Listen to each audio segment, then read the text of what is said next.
Bananas! You just clicked on bananas, and I thank you. I thank you for clicking on the bananas. I want to talk to you guys.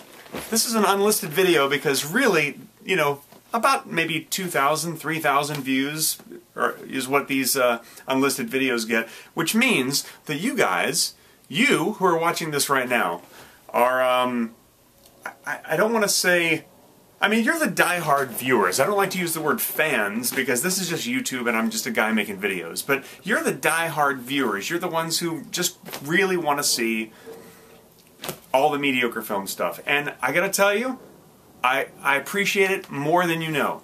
Now, here's what I want to talk to you about. And I could use your feedback in the comments section. You know, tell me what you think.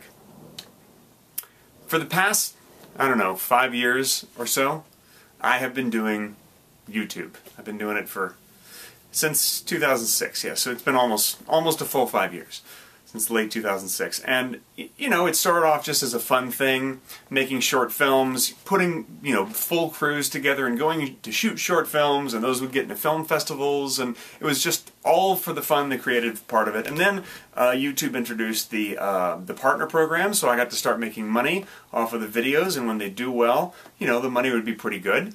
It would supplement the other income that I would make from my acting career, and it turned into a nice thing. Some YouTubers have taken that completely to the next level, where they've created production companies and they've incorporated themselves, and it's a serious business for them, which is really, really cool. I still have not really done that. I'm not incorporated. I still, you know, go out and you know, book acting jobs, and that's still, you know, one of my main sources of income, and this is a really nice thing to do as a supplemental income.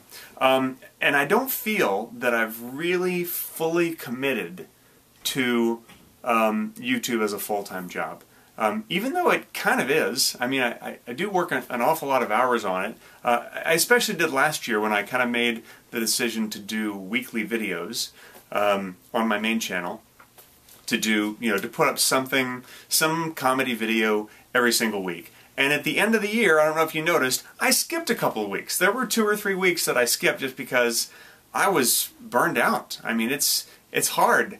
My wife is smiling at me as she walks out into her office back there.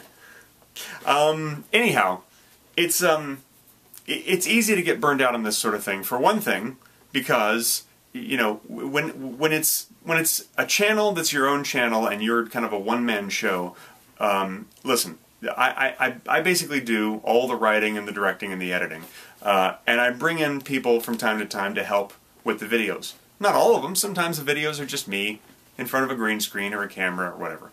I know I'm rambling. I'm going to try to keep this a little more brief. Too late.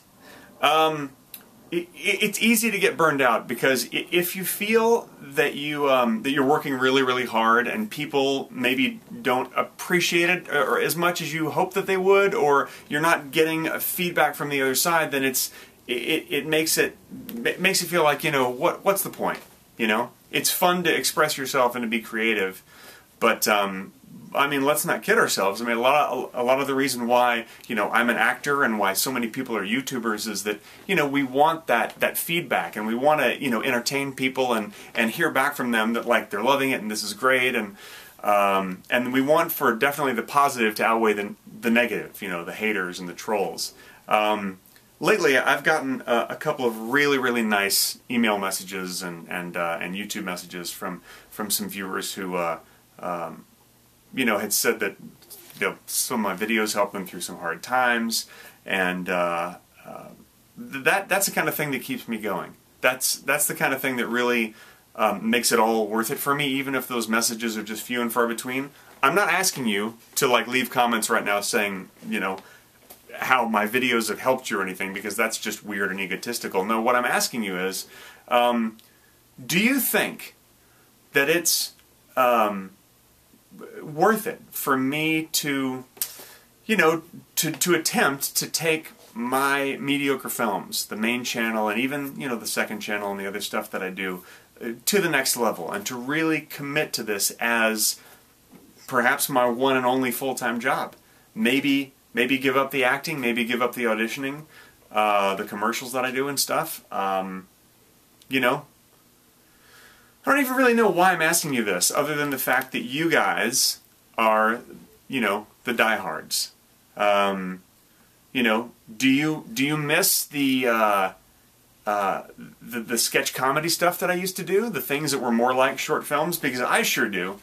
And it's really hard to do one of those every week. In fact, you know, I used to just make one every month, and that's how I was able to put together the crews and do all the editing and, you know, all the stuff that those short films, those sketches would need. You know, that's a lot of work. But I miss them and I want to do them again. So I think that the only way that I can do that is to basically take any money that I make from YouTube and just put it all of it, directly back into YouTube.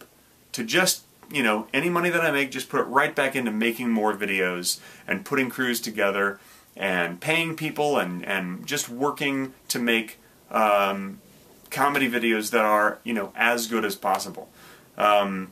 Which would mean that, especially if let's say I tried this out for a year or for the rest of this year, that'd mean that I really kind of wouldn't have any income for the year.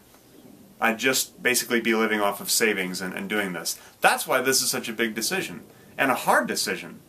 Because, you know, as it is now, I'm able to, you know, work here, work there, do director for hire stuff, and, you know, a lot of the stuff that I make, the money I make, I do put back into the videos, but, you know, others I save so that I can pay mortgage and bills and all the stuff that's in life. I really am rambling. This is a rambling video. I just kind of wanted to get your feedback, and I hope that, I don't know. For those of you who are still sticking around, as you can tell, my mind is kind of going a mile a minute today because I've really been thinking about this a lot. You may have noticed I didn't really put up any videos in the past week on my main channel or on this channel. And I have other stuff that I've shot, I just haven't edited it because I've been just sort of formulating this in my mind. What am I going to do? Am I going to take this to the next level? Or the other option is I could back off and I could just maybe only put up one video every 2 or 3 weeks. And perhaps enjoy the quality of life more. Quality of life is very important. It's very important for everyone to, I mean, you have to make money to make a living, but I think quality of life, you know, life is more important than work, right? So, anyhow, that's enough of me rambling. I hope that you're well. This, as you can see, these are not problems that I'm talking about. I'm not telling you that I have problems that I'm trying to work out. I just have decisions to make. I'm trying to figure out what to do with my life. Maybe it's a midlife crisis. Maybe not. It probably is. I'm 43. I turned 43 last month. This is probably what you would call a midlife crisis. Guy who still feels young, but just still trying to figure out what to do with his life. I think I'm going to be, you know, 85 or 90 if I live that long, and I'll still be trying to figure out what to do with my life. Probably. Have a great weekend, you guys. I'm going to go ahead and upload this video and the Greg Answers Questions that I shot yesterday, which you have already seen because that's the only way to get to this video. Thank you for your feedback in advance, and I know I've said it a million times, but I really appreciate you guys. See you later.